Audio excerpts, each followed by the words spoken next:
18 blacks, 1 female, 14 brothers, and all 14 of us are Kappas. Only Kappa's going to get in here. And there are jobs all over where we think we're applying for something fair and open.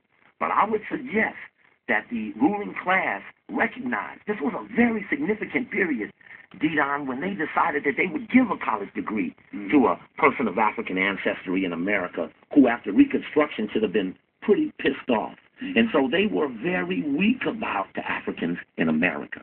Only 2,000. So there was this thing they went through, a born man versus the made man.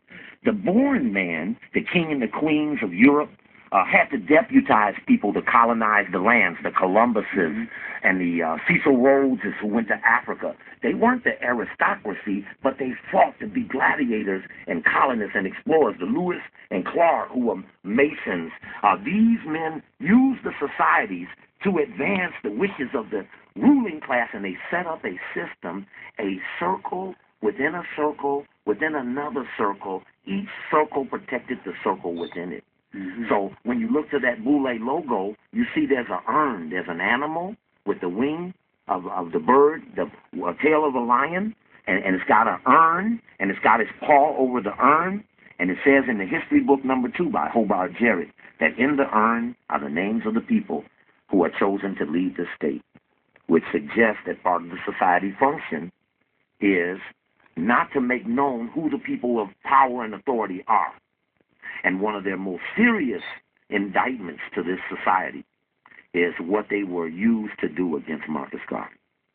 Can you explain that, please?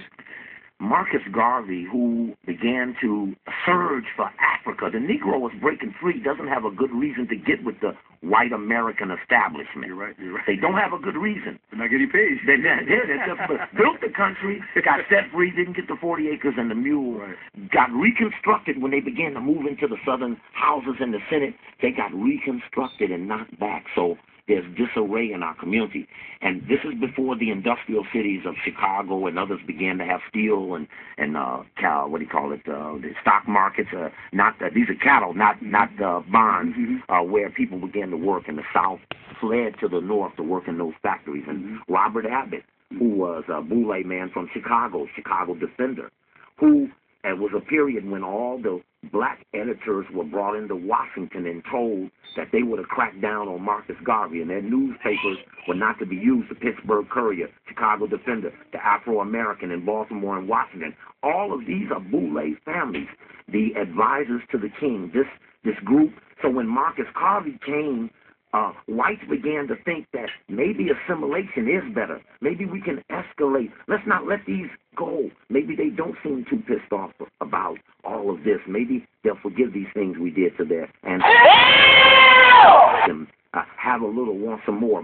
So as Garvey began to move, they began to see that a Harlem Renaissance could have been necessary, that they could then attract Africans in America into literature and science and the arts and poetry.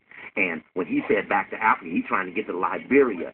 So our Moulton, who was a big man from Tuskegee University. Yeah, ask him your whip, Crane. Washington. Our Moulton became a spy for the U.S. government to coordinate the program against Marcus Garvey in America. We have declassified documents that came out in 1993, the Memphis